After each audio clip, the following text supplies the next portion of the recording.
Hello, everyone. Thanks for participating in our presentation today. A big thanks to the New York Grant Company for asking me to be part of their business education series.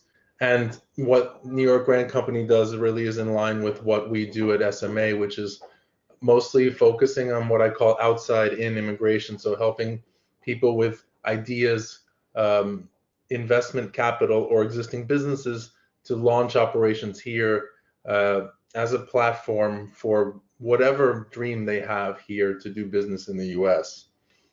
The second path that's used by companies is the L1. And like I said, 81 countries right now have E2 treaties with the US.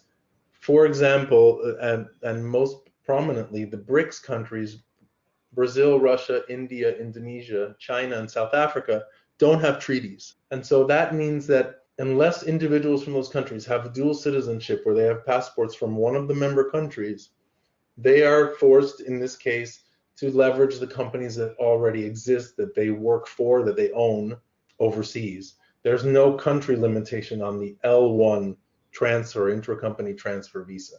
So this is used by companies that create subsidiaries or branches in the US.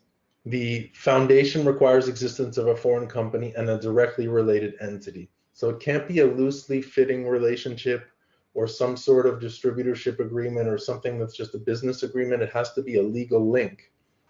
And the foreign company must have existed for at least 1 year, because the employees to be transferred also have to have worked at least 1 year continuously in the past 3 years for any of the foreign related entities. And the reason why I say any foreign related entities, because a lot of times we're talking about multinational companies based in one country that have branches or subsidiaries in other countries.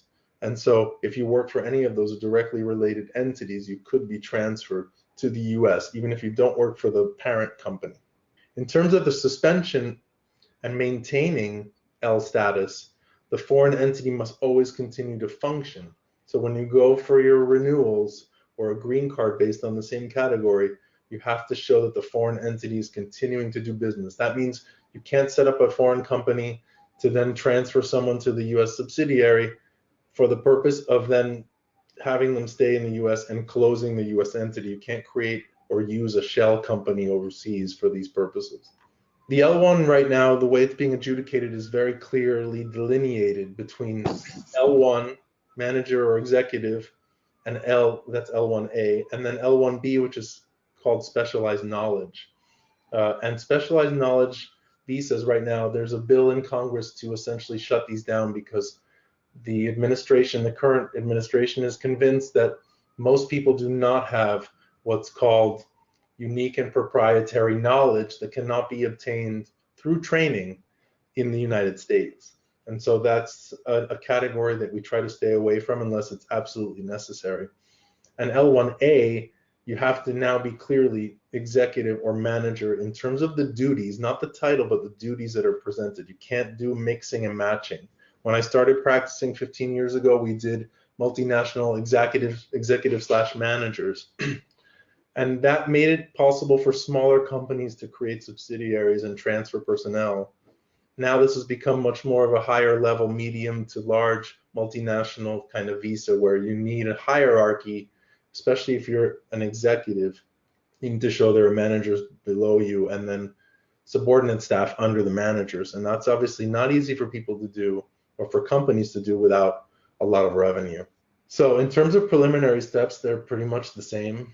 For big companies, the really big ones, if you get 10 L1A petitions approved within 1 year, you can apply for what's called a blanket petition, and that allows you to then have managers and executives from the overseas branches and subsidiaries get their visas directly at the US embassies and consulates without applying through immigration service. We had one of those approved this year. It's not something that's simple to do, because obviously you need to have 10 approved. And so you're talking about companies with several hundred employees, or the need for that kind of job creation in the US. One of the tricks that we've picked up over the years is to, and as I mentioned earlier, it's good to incorporate as soon as possible once you're sure you're going to initiate US operations, is if the US company has existed for more than 1 year, when you apply for your L1, you can get a 3-year initial period. The maximum period is 7 years, and there are incremental renewals of 2 years each. But if it's a brand new US business, you only get 1 year. It's called a new office visa. And so your chances of renewing are smaller because you only have 1 year to ramp up the business to the point where you qualify for renewal. So incorporating early is always a good move.